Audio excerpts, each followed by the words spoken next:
안녕하세요. 저는 30대 중반의 남성입니다. 요즘 처가랑 정말 돌이킬 수 없을 만큼 사이가 멀어졌습니다. 제 친구가 그래도 어른인데 좋게 타일러서라도 해결해야 되지 않겠냐는 헛소리를 하길래 제 삶을 한번 이렇게 조언해보고자 보내봅니다. 정말 여러분들이라면 이런 상황에서 좋게 말할 수가 있는지 저는 그나마 제가 신사적이라고 생각을 하거든요. 제 이야기를 말씀드리자면 저는 20대 때부터 재테크를 참 좋아했습니다. 여기서 재테크라는 것은 말 그대로 이 세상의 돈 흐름을 알아내서 이익을 창출하거나 관리하는 기술을 말합니다. 어렸을 적 금수저 마냥 부잣집에서 태어난 것도 아니고 직장에서도 월급을 크게 받은 건 아니었지만 그래도 제가 다니는 직장 특성이 정년까지 보장이 되고 연금도 나오는 직업이라 대출 같은 게 정말 잘 나왔습니다. 우리나라에서는 정상적으로 돈을 모아 저축해서는 평생 죽을 때까지 돈을 모아도 내 집 마련 자체가 불가능한 구조이더군요. 처음에는 재테크를 하기 위해 안 쓰고 안 먹고 해봤는데 겨우 안 먹고 안 쓰고 해봐야 모아지는 돈이 제가 만족할 만한 돈이 될 수는 없었습니다. 게다가 그나마 최소한의 수준으로 쓰던 걸 줄이게 되니 삶의 질이 너무나도 떨어지게 되더라고요. 옷이라든지 모임이 있을 때 식사비라든지 그래도 제가 이대로 살면 안 되겠다고 다른 방법이 필요할 것 같은데 고심하던 중에 직장 선배가 가르쳐줬습니다. 그때 배웠던 게 바로 부동산이었습니다. 한국은 부동산 불패의 나라라고 불리울 정도로 빚을 내서라도 잘만 사두면 몇 년만 지나도 정말 2배 이상 오르는 경우가 많다고 했고 그때부터 정말 부동산에 대해서 틈만 나면 공부를 하기 시작했습니다. 선배도 관심을 가지고 공부하면서 질문하는 제가 기특했는지 본인이 공부했던 알짜배기 내용들까지 알려줬습니다. 그 선배도 저랑 월급도 비슷한데 부동산으로 이미 2억 이상이나 벌었던 상태였죠. 저는 생각해보면 참 운이 좋았던 것 같습니다. 청약을 통해서 흔히 말하는 확률이 로또라는 게 걸렸고 그 뒤로는 그 로또 받은 아파트를 잘 팔아서 그 돈으로 피를 주고 분양권을 구매해서 이득을 몇 천만 원씩 불려 나갔으니까요. 하지만 초심자의 행운이었던 건지 그렇게 피를 주고 집을 사다가 부동산 정책과 맞물려서 집을 세 채나 떠안게 되었습니다. 제가 가진 아파트를 팔 수도 없는 상황에서 잘 팔리지 않은 아파트만 2채가 추가되자 세금부터 관리비에 담보대출로 받은 어마어마한 피까지 정말 숨이 막힐 정도로 엄청난 빚과 이자가 생기더군요. 그때 제 아내를 처음 만났습니다. 아내는 같은 업종 종사자였고 저랑 근무지가 다른 곳의 사람이었습니다. 제가 근면 성실하다며 직장 동료가 소개시켜줬던 여자였죠. 사실 솔직히 그 당시에는 빚과 이자를 갚느라 허덕이던 때라 여자를 만날 때도 아니었는데 문득 지금 때가 아니라고 이런 타령만 하다가는 언제 이 빚을 다 갚고 여자를 만나 연애를 해볼지 아득해서 만나보았습니다. 아내는 참으로 단아한 느낌의 딱 현모양처 같은 스타일이었죠. 집안의 장녀로 자라나서 지금의 직업을 가지기까지 정말 공부만 열심히 하고 살아온 여자였습니다. 당연히 저도 이상적인 배우자라 너무 마음에 들었고 적극적인 구애를 했으나 제 현재 상황이 데이트 비용 자체가 너무나도 부담스럽더군요. 이자를 내고 나면 생활비를 걱정해야 되는데 그 생활비가 데이트로 나가니까요. 그런 저의 기색을 느꼈는지 아내가 혹시 재정적인 문제가 있냐고 물었고 그래서 솔직하게 다 말했습니다. 그러자 계산이 빨랐던 아내는 어떻게 그런 걸 다 계산해 보더니 제 월급만으로 그 빚을 다 갚는데 30년을 잡아주더군요. 그러면서 웃으면서 만약 우리 둘이 갚으면 15년이면 집이 세 채 생기는 거 아니냐는 말에 저는 정말 감동을 받았었습니다. 사실 어떤 여자가 연애 초기에 남자가 빚에 휩싸여서 데이트 비용도 없다는 말이 달가울까요? 물론 아파트를 전체적으로 정리하면 몇 억의 돈이 생기는 점은 있으나 문제는 현실적으로 지금 당장 돈이 없는 사실이었으니까요. 그래서 저는 그런 아내에게 감동을 받았고 아내는 그 이후로도 자기 일처럼 적극적으로 나서서 집 빚을 갚기 위해 전세를 내놓기 위한 노력으로 알아보거나 저랑 같이 돌아다니면서 부채를 줄이기 위한 적극적인 매매를 알아보는 등 여러모로 엄청난 도움을 줬습니다. 그러면서 근사한 데이트 한번 못 시켜줬는데 아내는 저에게 항상 밥을 사고 데이트 비용 또한 대신 내주며 저보고 말하길 절대 기죽지 말고 나중에 우리가 결혼하면 그때 다 갚으라고 말하면서 웃더군요. 이 여자가 이런 식으로 나오는데 어떻게 이 여자랑 결혼을 안 할 수가 있겠습니까? 사귄 지 반년도 안 돼서 이런 마음 처음이라고 그때부터는 결혼하자고 졸랐고 아내는 그래도 1년은 만나봐야 되지 않겠냐고 거절을 했으나 저희 간곡한 매달림 끝에 결국 허락을 해주었습니다. 제 인생은 이런 여자를 만나서 앞으로 탄탄대로일 것만 같았지만 현실은 그렇게 녹록지 않더군요. 아내는 제가 처가에 처음 인사를 드리러 갈 때 제 눈치를 보면서 자기 어머니가 사실 좀 성격이 괄괄하시고 장난이시니 걸러 들으라고 말했습니다. 그래서 저는 아내의 부모님이니 나름 신사 같은 이미지만 생각하고 갔는데 장모는 처음 본 날부터 진짜 무슨 뚜쟁이 아줌마 마냥 제 재산은 얼마고 실제 빚은 얼마고 집은 몇 채이고 부모님의 재산은 어떻게 되는지 하나하나 꼬치꼬치 묻더군요.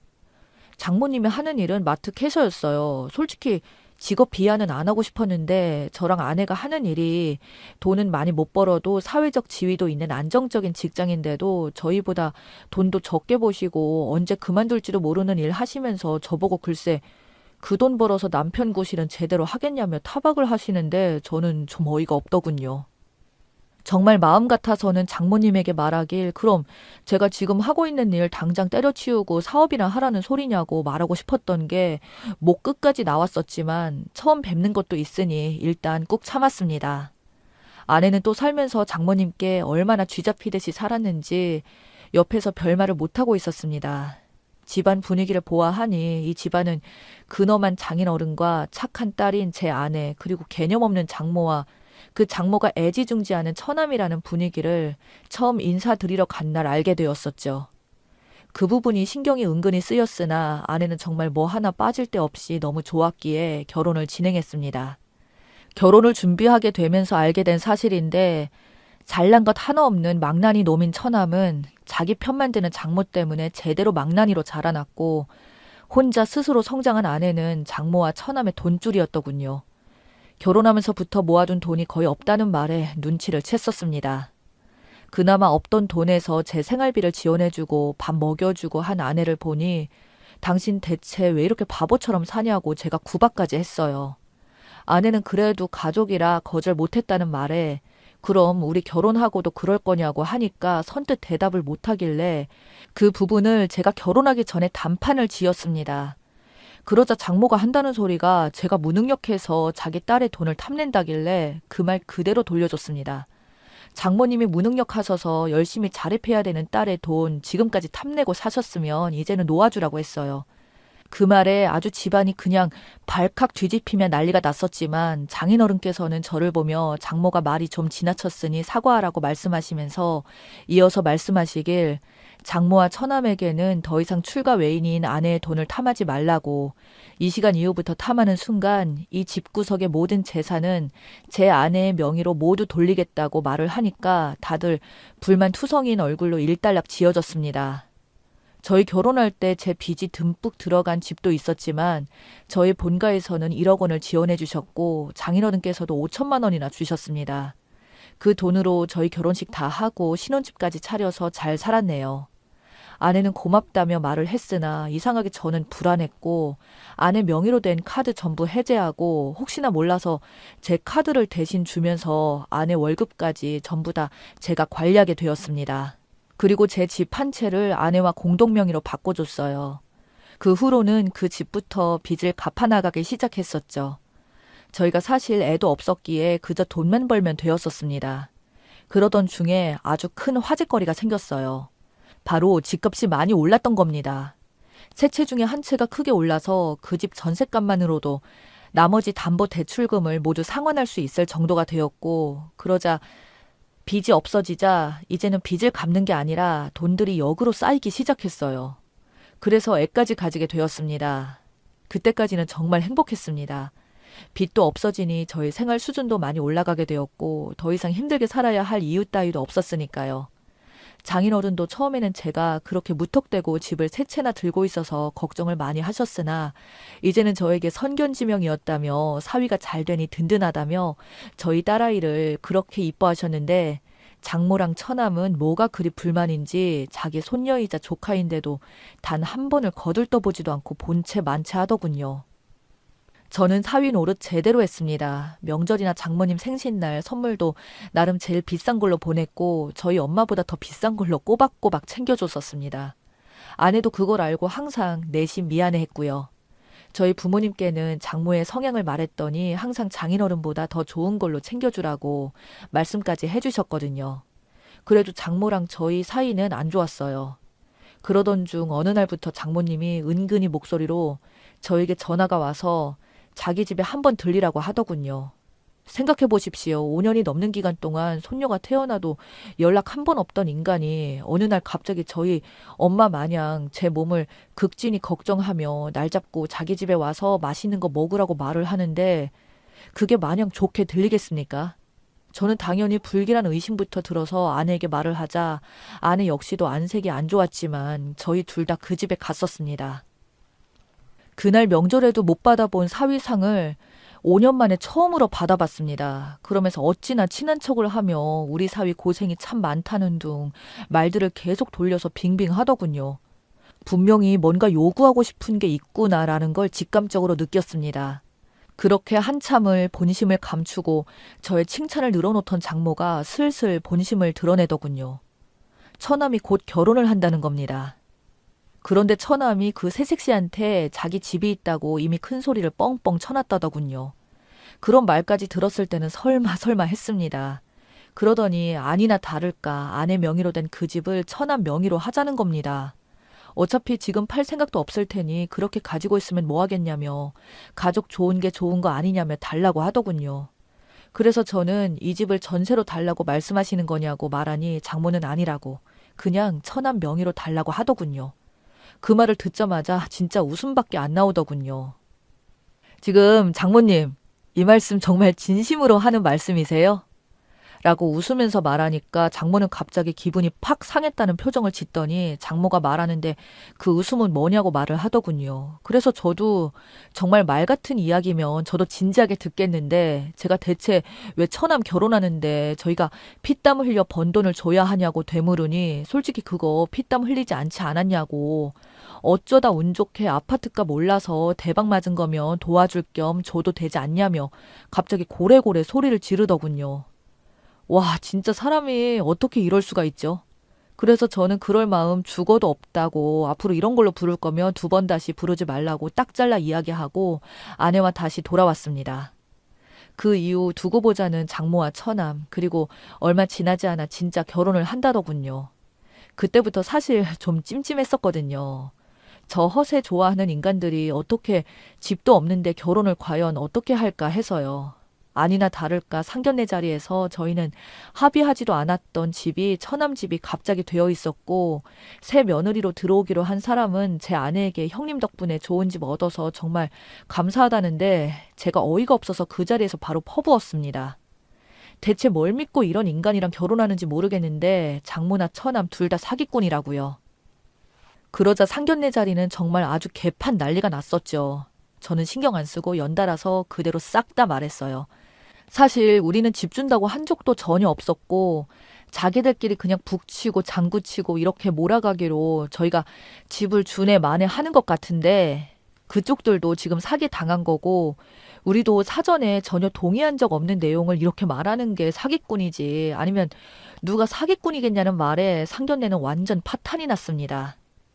장모는 제가 그 자리에서 그렇게 대놓고 대담하게 말할 줄은 몰랐는지 얼굴이 시뻘개져서 저를 보고 호로자식이라며 소리를 고래고래 질렀고 장인어른도 이런 사실을 처음 알았는지 노발대발 했었죠. 결국 그날 상견례 싹 다 엎어지고 나서 처남이랑 예비 신부는 결혼식도 파토났고 장모랑 처남은 장인어른 집에서 쫓겨났다고 하네요. 그 이후로도 장모와 처남에게서 제 아내한테 온갖 협박이 적힌 문자가 왔었고 전화까지 하길래 저는 아내 휴대폰까지 바꿔줬습니다. 그리고는 처남과 장모한테 한 번 더 이딴 식으로 연락하면 바로 경찰에 신고해서 부모 자식 간의 연까지 끊어버리게 할 거라니까 그제서야 좀 잠잠해지더군요. 살다 어쩜 이런 인간들이 제 천사 같은 아내의 가족인지 치가 떨립니다. 그런데 여기서 더 웃긴 건 아무것도 모르는 지인들입니다. 주변 지인들은 저보고 아무리 그래도 그렇지 어른들한테 그러면 되냐고 결혼식까지 파토내게 했냐면서 저한테 훈계를 하는데 너나 잘하시라고 말해줬네요.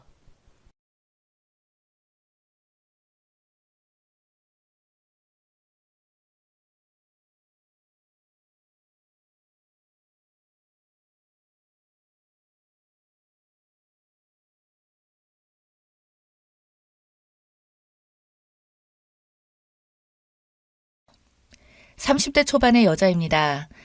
전 남자친구는 제가 대학을 갓 졸업할 때 만나서 연애했던 남자입니다. 전 남자친구랑은 대학 때부터 원래 알고 지내던 사이였고, 그는 당시에 군대를 다녀와서 대학에 복학해서 다니고 있었고, 저는 대학교를 졸업한 후 처음으로 회사에 취직한 곳이 중소기업이었는데, 회사 대표라는 사람이 글쎄 악덕 사장이었던지라 월급도 제대로 안 주고 밀리던 걸 그때 친구였던 전 남자친구가 해결해준다고 도와주면서 점차 친해지다가 사귀게 되었어요. 그러면서 자기는 공무원 시험을 준비할 거라고 하더군요. 솔직히 저희 학교가 그렇게 좋은 학교도 아닌데 행정고시를 준비한다고 하던 남자친구를 보며 걱정도 참 많이 되었습니다. 자신이 5급 공무원만 되면 저를 호강시켜주고 어쩌고 말하는데 저는 속으로 애초에 그 정도로 공부를 잘했으면 저희 학교가 아니라 서울 소재의 명문대를 가지 않았을까 생각했죠.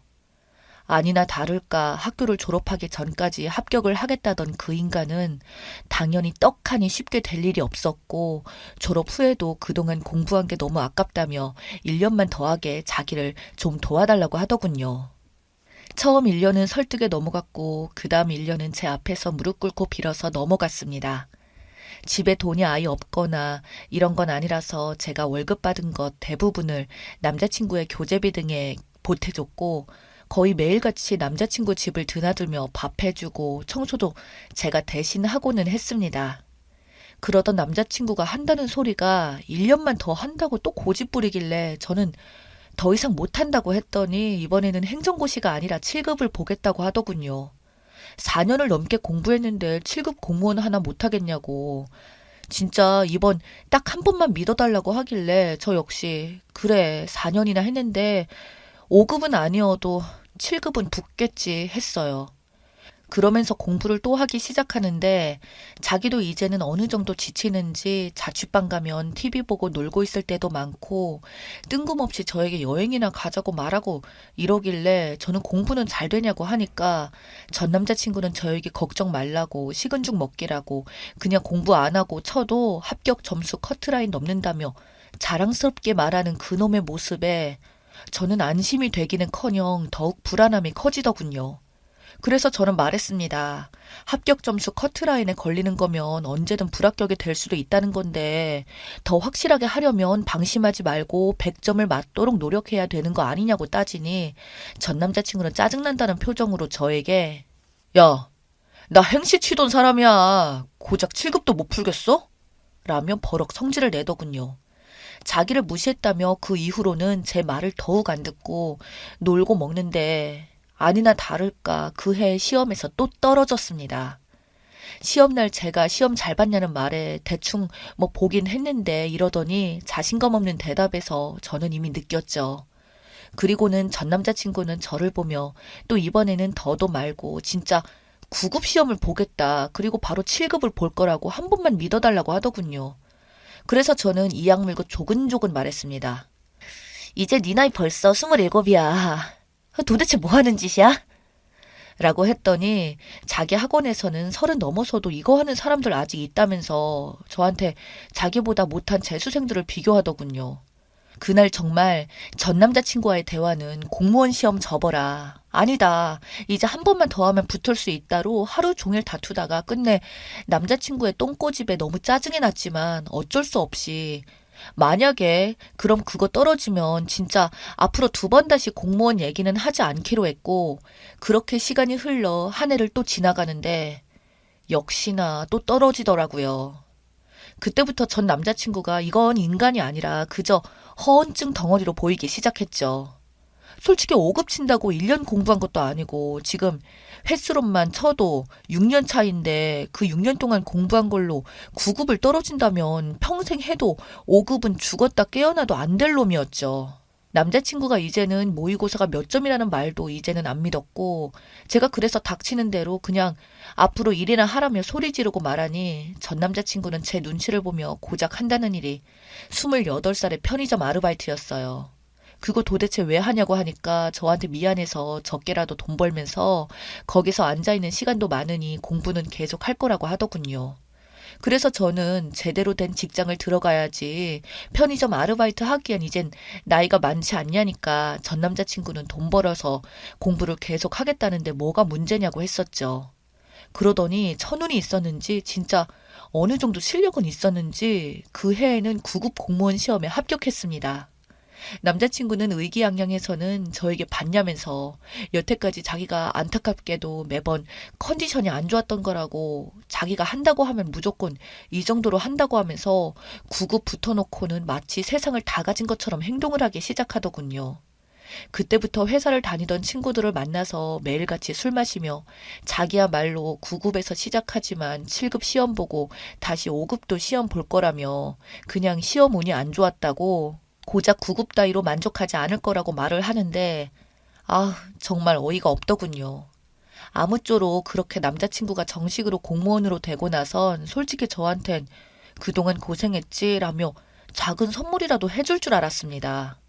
그러나 진짜 저한테 10원짜리 하나 주는 것도 아까워하며 자기 월급이 진짜 쥐꼬리만 하다며 무슨 공무원들은 노비도 아니고 뭐라고 하면서 자기는 나보다 더 잘 버니까 이런 말을 하는데 저도 그 부분은 잘 압니다. 9급 공무원 초봉이 진짜 낮다는 것을요.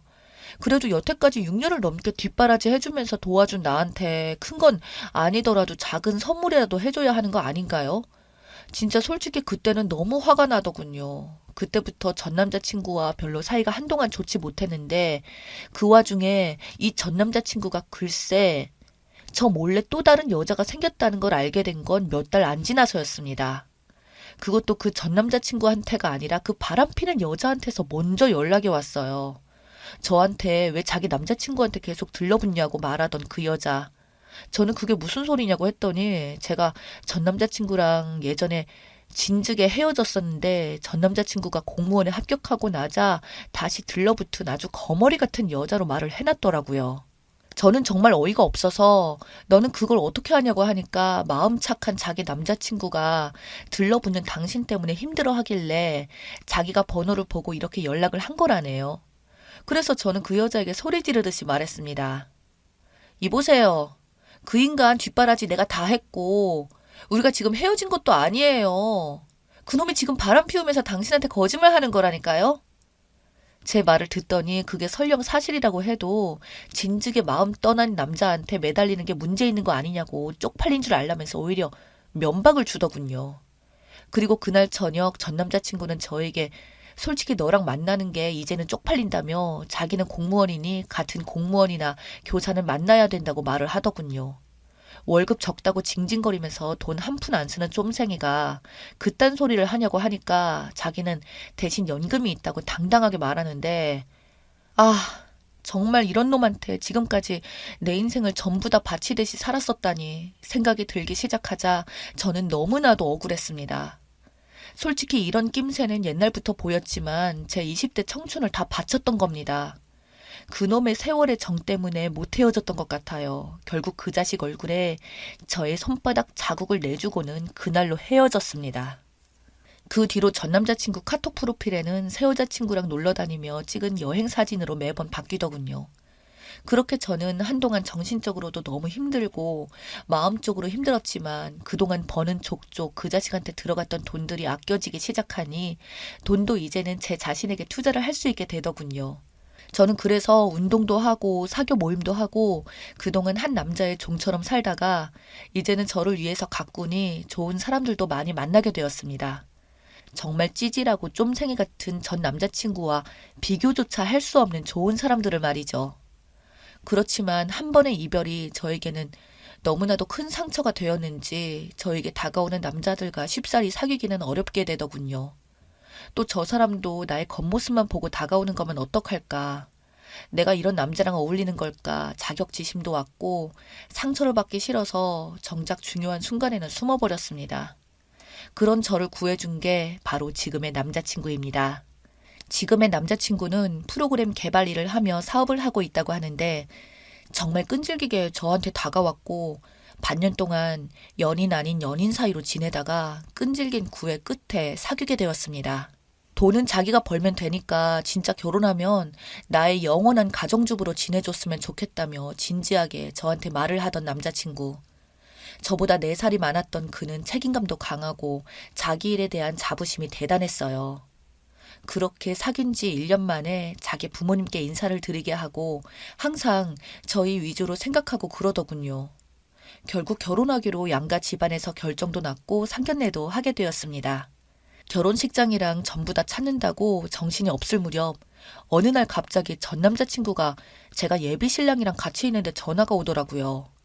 제 예비 신랑은 옛 남자친구도 이미 다 알고 있었기에 저보고 그냥 한번 받아보라고 해서 받았더니 저에게 전 남자친구는 잘 지내냐며 이리저리 뜬구름 잡는 소리나 하다가 저에게 본론으로 말한다는 소리가 자기 결혼하니까 결혼식에 오라는 말이었습니다. 그래서 저는 장난하냐니까 장난이 아니라 그래도 이렇게 공무원 됐는데 도와준 게 저고 그렇게 생각해서 초대할 정도의 사람 아니냐고 우리 같이 한 시간이 얼만데 이런 소리를 하고 있더군요. 제가 순간 너무 화가 나서 그 전 남자친구 놈이랑 다투듯이 통화로 말을 하고 있는데 예비 신랑이 저에게 다가와서는 대신 전화기를 받더니 우리도 결혼하는데 잘 되었다고 저희도 갈 테니까 그쪽도 오라고 말하자 전 남자친구는 갑자기 당황한 듯이 말을 더듬더군요. 그렇게 전화를 끊고 나서 저보고 왜 이런 놈한테 쩔쩔매냐고 말하고 그렇게 며칠 뒤에 전 남자친구의 결혼식을 찾아갔었죠. 저한테 욕하던 그 여자랑 용케도 잘 만나서 결혼까지 하더군요. 식장에서 이야기를 들어보니 둘 다 공무원이라면서 웃고 있던 전 남자친구한테 제 예비 신랑이 다가가니 진짜 겉보기에도 차원이 다르더군요. 예비 신랑이 차고 있던 시계부터 옷을 훑어보는 전 남자친구는 이분이 제 남자친구냐고 묻자 맞다고 하니 제 예비 신랑이 저희도 곧 결혼한다고 그때 반드시 오라고 말했고 전 남자친구는 얼굴에 썩은 미소를 띄우며 물론 가야죠. 우리 지연이 결혼식인데. 라고 꼴에 자존심은 있어가지고 센 척하던 전 남자친구를 보니 웃기지도 않더군요. 결혼식장도 그냥 일반 웨딩홀 빌려서 하는 그곳에서 저희는 뷔페도 안 먹고 그냥 축의금만 20만 원 넣어주고 왔습니다. 그렇게 전 남자친구는 결혼을 하고 그 이후에 저희도 그 다음 달 결혼식이었어요. 저희 결혼식 때는 호텔의 예식장 홀을 빌려서 엄청 화려하게 했어요. 시아버지께서 사업을 하시느라 손님들이 많다고 호텔에서 하라고 하셔서 호텔에서도 제일 큰 홀을 빌렸었거든요. 엄청난 화환들과 손님들로 정말 TV에서만 봤지 저도 태어나서 실제로 처음 보게 된 연예인 결혼식 같은 데서 하는데 그때 마침 전 남자친구가 진짜 왔더라고요. 신부 대기실에 와서 어설프게 저에게 손을 흔드는데 표정만 봐도 웃기더군요. 그래서 진짜 고맙다고 했습니다. 너 때문에 진짜 이렇게 결혼할 수 있었다고. 내가 너랑 결혼했으면 어쩔 뻔했냐고 웃으면서 말을 하니 전 남자친구는 자존심 때문인지 아무 말도 못하고 고개를 푹 숙인 채 부들부들 떨더군요. 그러면서 오늘 이쁘다고 하며 끝까지 자존심 있는 척 하더니 나가버렸습니다. 예식을 올릴 때 전 남자친구와 눈이 마주쳤는데 전 남자친구의 묘한 착잡한 표정을 보니 진짜 속이 다 시원하더라고요. 그놈 얼굴 보고 덕분에 결혼식에서 긴장되는 것들도 언제 그랬냐는 듯 말끔히 사라졌습니다. 그 이후로 저는 남편이랑 현재 알콩달콩하게 잘 살고 있어요. 곧 아이도 낳을 계획이고 정말 본인 급 따지다가 진짜 급에 맞게 사는 꼴 보니 제 속이 다 시원하네요.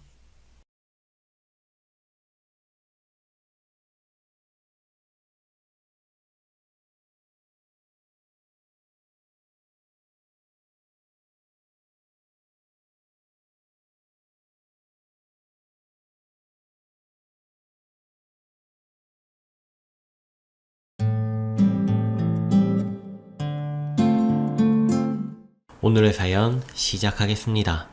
안녕하세요. 혼자 너무 답답한 마음이 풀리질 않아서 넋두리처럼 글 써봅니다. 저에게 이런 일이 있었다니 아직도 믿기지가 않습니다. 며칠 전만 해도 전 약혼자가 있었습니다. 뭐 상견례도 하기 전이었지만 양가 부모님들 다 아시고 날짜 잡기만 기다리고 있었죠.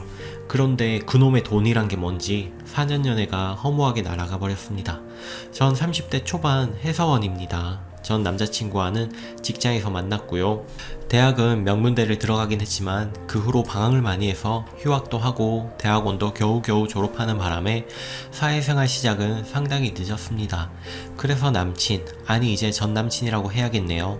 전 남친과는 동갑이었지만 그 사람이 한참 선배였어요. 전 스펙도 좋지 않고 나이도 많았지만 운이 좋았는지 조건 상당히 좋은 직장이었습니다. 그만큼 일이 빡빡했어요. 일도 서툴고 대인관계도 서툴고 늘 말수적고 무뚝뚝한 제가 어디가 그렇게 좋아 보였는지 그 사람이 먼저 대시를 하더라고요.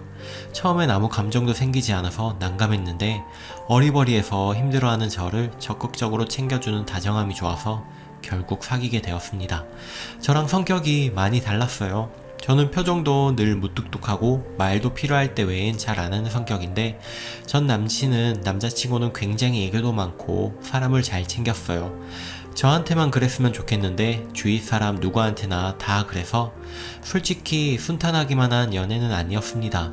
뭐 그래도 어찌저찌 해서 결혼 이야기까지 나오게 됐어요. 둘 다 나이가 적지 않으니 양가 부모님도 얼른 결혼하라고 성하셨고요. 그래서 며칠 전부터 서로 자금 상황을 오픈하고 집 문제 등 계획을 짜고 있었어요. 저는 월 300 정도 법니다. 씀씀이가 크지는 않아서 부모님께 드릴 적금 80, 제 필요를 위한 적금 100, 제 생활비 50, 집을 친구와 나눠 쓰고 그 친구가 좀 더 생활비를 많이 내서 별로 들지 않아요. 기타 저축 70 정도로 꾸려가고 있었습니다. 기타 저축에 몇 달에 한 번씩 옷이나 화장품 등을 한꺼번에 마련하기 위해 따로 떼어두는 돈이 있었고요. 그 외 제가 키우는 고양이들을 위해 하는 저축이 있습니다. 고양이 4마리를 키우거든요. 그렇게 정 깊은 주인은 아니에요. 4마리씩이나 되는 것도 구구절절 사연이 됐지만 너무 길어지니 그냥 넘어가고, 어쨌든 제가 걷었고 제가 주는 밥 먹으며 자라서 이젠 밖에 내보내도 혼자 힘으로 살아가지도 못할 아이들이니 끝까지 제가 책임지고 싶었습니다. 평소에야 고양이한테 돈 별로 안 들지만 한번 아프기라도 하면 동물 병원비 장난 아니잖아요. 치료하면 살릴 수 있는데 돈 때문에 안락사하고 버리고 그런 처지 되기 싫어서 마련해둔 돈이에요. 여기서 전 남친하고 트러블이 생겼습니다. 전 남친은 제가 고양이를 좋아하고 키우는 건 알고 있었지만 따로 저축까지 하고 있을 줄은 상상도 못했다네요. 너무 이상하대요. 마음이 좀 상했지만 그럴 수 있다고 넘어갔습니다. 사정을 설명했어요. 끝까지 책임지고 싶어서 그런다고 말했지만 여전히 이해를 못하더군요.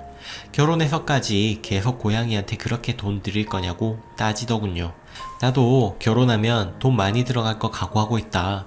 만약 부족해지면 당연히 그런 돈줄부터 줄일 거다. 그렇게 말했습니다. 전 남친도 싸우기는 싫었는지 더 얘기 안 하고 흐지부지 넘어갔어요. 그 다음엔 좀 더 심각했습니다. 부모님께 드릴 적금 보더니 놀라더군요. 왜 이렇게 많이 쓰냐고. 이것만큼은 저도 양보 못한다고 했습니다. 제가 20대 때 방황하면서 부모님 속 엄청 썩였거든요. 그닥 좋지 않은 가정형편에 대학원 가겠다고 고집부려서 몇천만원 등록금 신세 졌고 거기다 제때 졸업도 못하고 빌빌대면서 걱정 많이 끼쳤어요. 뒤늦게 철들고 나니까 부모님이 너무 짠하더라고요. 그래서 제가 첫 월급 받자마자 한 일이 부모님께 돈 보내드리는 거였고, 적금 들고 어느 정도 모아서 바로 한 일이 부모님 소원이셨던 해외여행 보내드리는 거였어요. 80만원 적금은 행여 부모님 노후자금 모자랄 때 대비이기도 했지만 그렇게 가끔씩 제가 효도하고 싶을 때 쓰기 위한 돈이었어요. 물론 결혼 후까지 적금 부을 수 있을 거라고 생각 안 했습니다. 중간에 쓸 때도 있었지만 부모님도 처음 한 번 외에는 제가 여행 보내드린다 해도 무슨 사치냐며 손살에 치셨고, 제가 용돈을 드려도 제 결혼 자금으로 고스란히 모아두시고 안 쓰셔서 5년 동안 모인 적금은 상당한 액수였어요. 저는 결혼 후에는 어차피 지금처럼 용돈 많이 드리지도 못할 테니 이 적금은 부모님께 드리고 갈 거라고 했죠. 부모님도 제 결혼에 어느 정도 보태주신다고 하셨으니까요. 전 남친은 좀 툴툴 대더군요. 그렇게 큰 돈 들일 필요가 있느냐는 식으로요. 이때는 정말 기분이 안 좋았지만 남이니까 그럴 수 있겠지 하고 참으려 애썼습니다. 정작 본인은 자기 부모님께 1억 드릴 거라고 자랑했으면서 그런데 며칠 계속 결혼 얘기할 때마다 지나가는 말식으로 트집을 잡는 겁니다. 집값 모자랄 텐데 그거 보태면 안 되냐. 장인 장모님 어차피 그 돈 자기한테 되돌려 주실 거 아니냐. 이런 식으로요. 너무 짜증이 났습니다. 그러면서도 자기 부모님이 집 해주신다고 했으니까 나도 돈 많이 드리고 결혼할 거다 계속 이러는 거예요. 어차피 그 아파트 절반은 대출이고 나머지 돈도 상당 부분 전 남친이 모은 돈에서 나가는 걸로 했는데 큰 아파트도 아니고 저도 부모님이 보태주시기로 한 돈에 제가 모은 결혼 자금 더하면 전 남친이 집값에 쓰기로 한 돈과 그다지 차이도 안 났습니다. 그런데도 계속 자기가 이해해주고 손해본다는 식으로 물고 늘어지니까 정말 정남이가 확 떨어졌습니다. 그래서 큰맘 먹고 얘기를 했어요. 내 부모님 계속 물고 늘어지는 거 정말 기분 안 좋다. 내가 내 욕은 참아도 부모님 욕 못 참는 사람인 거 잘 알지 않느냐. 당신은 당신 부모님은 애틋하게 생각하면서 내가 내 부모님 생각해서 내 돈 쓰는 건 아깝다는 식인 것 같다. 계속 이런 식이면 차라리 난 결혼 안 하겠다. 이렇게요. 진짜로 계속 이러면 차라리 파혼이 낫다고 생각했습니다. 결혼해서도 계속 속 썩일 테니까요. 전 남친은 일단 알았다고 하더라고요. 사과는 안 했지만 그래도 이해는 했다고 생각했습니다. 그날은 그렇게 넘어갔는데 며칠 후에 전화해서 그러더라고요. 진짜 지금 생각하면 웃음만 납니다. 땡땡아, 우리 부모님 결혼 전에 해외여행 한번 보내드리고 싶은데 돈이 좀 모자란다. 너 그 적금에서 보태주면 안 될까? 와, 그 순간 꼭지가 돈다는 게 뭔지 실감했습니다. 제가 보태주면 좋겠다도 아니고 그 적금에서 보태라니. 차라리 그냥 보태달라고 했으면 어차피 미래의 시부모님이니 조금 찜찜하긴 해도 보탰을 겁니다. 그런데 며칠 동안 내가 파혼을 각오하고 그 돈이 제게 어떤 의미인지 설명했는데 진짜 뭐 이런 놈이 다 있나 싶더라고요. 전 남친 저보다 훨씬 잘 벌어요. 입사도 저보다 훨씬 일찍 했고 능력 좋다고 인정받아서 승진도 빠릅니다. 부서가 약간 다른데 성과급이 더 많아서 저보다 최소 100은 더 받는 것 같아요. 성과급 많이 나올 때는 그보다 더 받는 때도 많고요. 치장에 관심이 많아서 옷에 돈이 많이 쓰고 전 남자들 슈트가 여자 옷보다 훨씬 비쌀 수도 있다는 걸 전 남친 통해 알았네요. 손에 드는 서류 가방 하나도 최소 10몇만원 중급 정도 브랜드는 들고 다닙니다. 제 눈에는 낭비로만 보이는 큰 차도 몰고 다니고요. 그래도 나름 저축 잘하고 자기 벌이에서 쓰니까 아무 말 안 했어요. 그런데 자기 부모님께는 돈 쓰는 걸 거의 못 봤습니다. 명절이나 생신 때 적당한 선물 해드리고 땡이었어요. 그런데 느닷없이 해외여행이라니 그것도 내 적금에서 보태서 고래고래 악다구니를 하고 전화를 끊어버렸습니다. 좀 황당해하는 것 같았는데 나중에 카톡으로 그러더군요. 니네 부모님한테 쓰는 건 안 아깝고 우리 부모님한테 쓰는 건 아깝냐? 손이 부들부들 떨려서 간신히 답장 보냈습니다. 그래서 니는 그 애틋한 부모님한테 남의 돈으로 효도하려 드냐? 니 치장에 쓰는 돈 조금만 아껴 써도 될 거다. 며칠 머리 식히고 만나서 얘기를 했는데도 도무지 접점이 없더군요. 어차피 공식화된 건 아무것도 없겠다. 결국 제가 엎었습니다. 그런 결론 이르기까지 참 마음 상하는 말도 많이 주고받았지만 길게 쓰고 싶지도 않아요. 결국 끝난 일이니까요. 이게 며칠 전까지 제 심정이었습니다. 여기서 끝났다면 좋았을 텐데 며칠 후에 회사를 가니 사람들 시선이 뭔가 좀 이상하더라고요. 친한 후배 하나가 얘기해줬습니다. 고양이 때문에 파혼한 거 사실이냐고. 고양이한테 몇십만원씩 돈 쓰고 결혼 후에까지 계속 그럴 거라기에 못 견뎌서 엎었다 이렇게 전남친이 동네방네 말하고 다녔더군요. 진짜 지금까지도 어이가 없어서 웃음만 나옵니다. 그래서 저도 후배를 비롯한 사람들에게 다 까놓고 얘기해줬습니다. 실은 이러저러해서 파혼한 거다. 뭐 제 편 들어주는 사람도 있고 그래도 서로 양보하고 살아야지 하시는 선배님들도 있고 그리고 전남친은 찌질한 놈이 되었죠. 나이 많은 상사들한테 혼도 났다더군요. 집단에 보냈는지 욕 담은 문자 폭탄을 선물해 주더군요. 깔끔하게 차단해주고 말았습니다. 며칠 전 일인데 미래는 신기하리만큼 별로 없는데 그냥 씁쓸합니다. 마지막에 꼭 그랬어야 했는지도 싶어요. 깨지더라도 좀 깨끗하게 적어도 4년 기억 더럽히지 않고 끝냈으면 싶었는데 허탈하기도 하고 부모님께는 어떻게 말씀드릴 건지 아득하고 좀 그러네요. 방금 전 남친 만나고 왔습니다. 전이 붙긴 해도 그 남자를 남친이라고 부를 일이 다시 없기 바랍니다. 이런 사람일 줄은 상상도 못했네요. 대체 4년 동안 저는 뭘 본 걸까요? 다시 보고 싶지 않은 추앙골을 봤는데도 스스로도 참 사람 보는 눈이 없었구나 생각하는데도 기분은 이상하게 유쾌합니다. 무슨 꽁트 한 편 본 것 같은 기분이에요. 어쩌면 전 남친 주장대로 제가 쌀쌀 맞고 사랑 따위 모르는 정없는 여자인지도 모르지요. 아침에 출근할 때만 해도 좀 물적하긴 했습니다. 씁쓸하기도 했고요. 그래도 다른 사람에게 말해봤자 제 얼굴에 침 뱉는 것만 같아서 내색 않고 일만 하고 있었어요. 그런데 전 남친이 메일로 점심시간에 좀 보자고 하더라고요. 솔직히 만나기 싫었지만 꼭 해야 할 말이 있다고 하길래 4년 만에 마지막 예의로 무슨 말을 하건 드러나 보기나 하자 싶어서 만났습니다. 전 남친이 무슨 말을 하건 상관없었어요. 예의라고 생각했지만 전 남친에 대한 예의라기보다는 그를 사귀었던 저 자신에 대한 종결의 의미였죠. 제가 좀 그런 게 있어요. 남이야 어떻게 하든 간에 나는 내 나름 할 바를 다 하자. 뭐 이런저를 만만하게 보는 사람도 있었지만 대부분은 좋아해 주더라고요. 그렇다고 바보처럼 휘둘려 다니는 성격은 아닙니다. 참다가 아니다 싶으면 딱 잘라 말하는 스타일이에요. 어쨌든 그래서 전 남친이 뭔 말을 하건 마음 다치지 않겠다는 자신도 있어서 만났습니다. 커피 시키고 둘 다 한참 말없이 뻘쭘하게 있다가 갑자기 그러더라고요. 너 정말 끝낼 생각이냐고. 무슨 자다가 봉창 두드리는 소린가 싶어서 황당하게 쳐다보니 화가 난 것 같더라고요. 아니 솔직히 파혼했다는 소리 지 입으로 온 회사에 다 퍼뜨리고 거기서 저를 고양이 때문에 결혼 없는 황당한 여자로 만들어 놓았는데 그건 볼장 다 봤다는 의미 아닌가요? 하도 어처구니가 없어서 그랬습니다. 그럼 너는 그런 말도 안 되는 소리 하고 다니면서 나랑 다시 잘해볼 생각하고 있었냐고. 네가 무슨 좋아하는 여자의 고무줄 끊어먹고 도망가는 초딩이냐고 했습니다. 그러자 갑자기 말을 다다다 쏟아붓기 시작하는데 별소리가 다 나옵니다. 매정하다. 그게 그렇게 단박에 정리되냐? 한 번쯤은 잡아줄 수도 있는 거 아니냐? 그리고 너네 부모님 챙기는 것만큼이나 우리 부모님도 좀 챙겨줬으면 싶은 마음의 한 말이다. 이 대목에선 정말 욱했습니다. 설마 그럴 거라고는 생각 안 했는데 몇몇 댓글들 말씀대로 절 떠본 건가 싶기도 합니다. 내가 사람들한테 말한 건 화나고 서운해서 그냥 해본 말이다.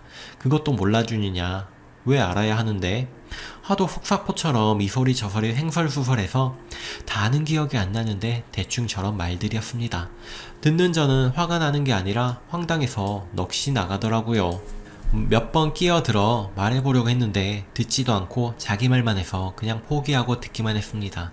나중엔 제풀에 억울한지 막 닭똥 같은 눈물을 뚝뚝 흘리면서 울더군요.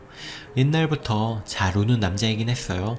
옛날엔 그런 모습이 감성 풍부하다고 느껴지고 우는 거 보면 가슴도 아프고 그랬는데 오늘은 뭐 이런 게 다 있냐 하는 생각만 머릿속에서 빙빙 돌더라고요. 화도 안 나고 그냥 어이가 없었습니다. 대체 내가 4년 동안 본 남자랑 지금 내 앞에서 추하게 울고 있는 놈이랑 동일 인물인가 싶고 나도 어지간히 사람 보는 눈 없었구나 싶더라고요. 말 다다다 하다가 우느라고 훌쩍이느라 말이 막히길래 가지가지 합니다 진짜로. 그냥 딱 한마디 하고 일어나 버렸습니다. 하다하다 이런 미친놈인지 몰랐다. 앞으로 아는 척 하지 마라. 카페 한 사람들이 전부 쳐다보고 있던데 창피하기도 하고 웃기기도 하고 그랬습니다. 진짜 무슨 희극의 한 장면 같았어요.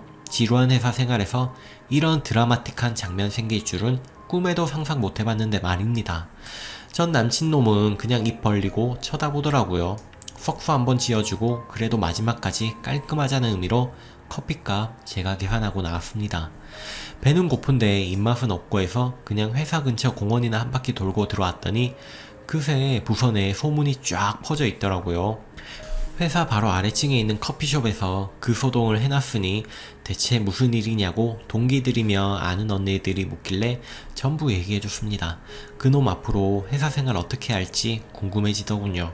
결혼 깨진 게 제가 꿀고 안 잡아서 그런다고 생각하는 놈이니 누가 뭐라건 철판 깔려나요? 그냥 한 톨 남은 미련까지 다 깨끗하게 털어내도록 해줬으니 고맙다 여기랍니다. 그냥 퇴근해서 맛있는 거나 먹고 룸메 친구나 불러서 영화나 보려고요. 저런 놈하고 결혼까지 할 뻔한 거 면한 기념으로요. 후기 제목 그대로 부모님께 말씀드렸어요. 결혼 엎으면서 제일 마음에 걸렸던 게 부모님께 말씀드리는 거였고, 점심시간에 그 꼴을 본 후에 그 남자에 대해선 아무 마음이 안 남아있으면서도 끝까지 그게 걸리긴 하더라고요.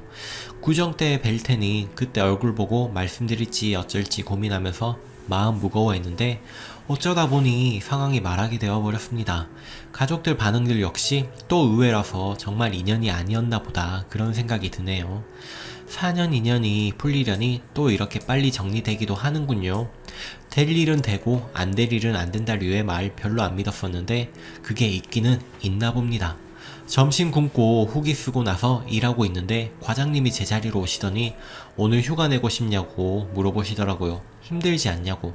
사실 전 업무엔 아무 지장 없었지만 휴가 마다하는 직장인이 어디 있겠습니까.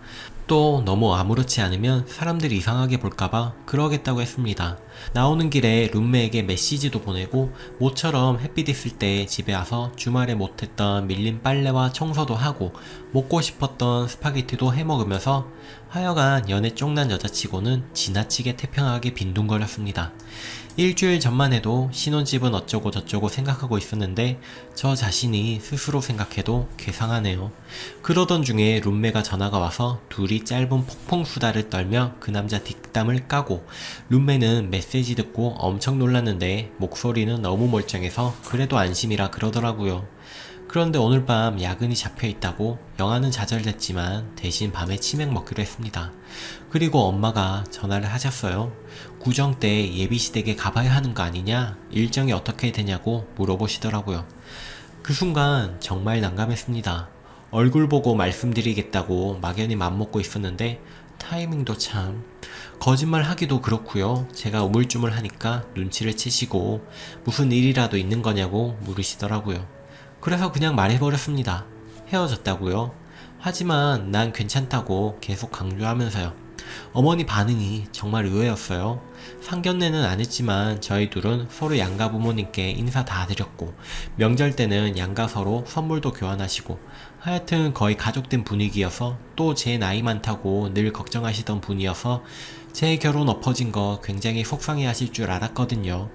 나중에 통화된 아버지는 그래도 좀 안타까워하는 어조셨는데 어머니는 그냥 쿨하게 너가 괜찮으면 됐다고 하시고 말더라고요. 이유 같은 것도 안 물어보시고 조금 있다 소식을 들었는지 동생한테도 전화가 왔습니다. 괜찮냐고 물어보면서 하는 말이 자기랑 엄마는 그 남자가 별로 탐탁지 않았답니다. 동생이 저보다 먼저 상당히 일찍 결혼해서 조카가 이제 3살인데 그런 자기가 보기에는 그 남자 인상이 좋은 신랑이 될 것 같은 느낌은 아니었답니다.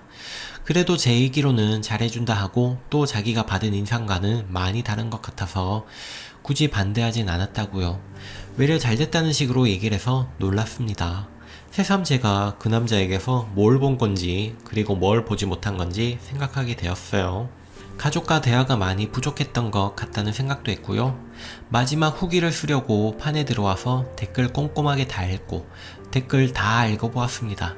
나름 세상 사는데 멍청하지는 않다고 자부했는데 댓글들 보니 그것도 아닌 것 같아요.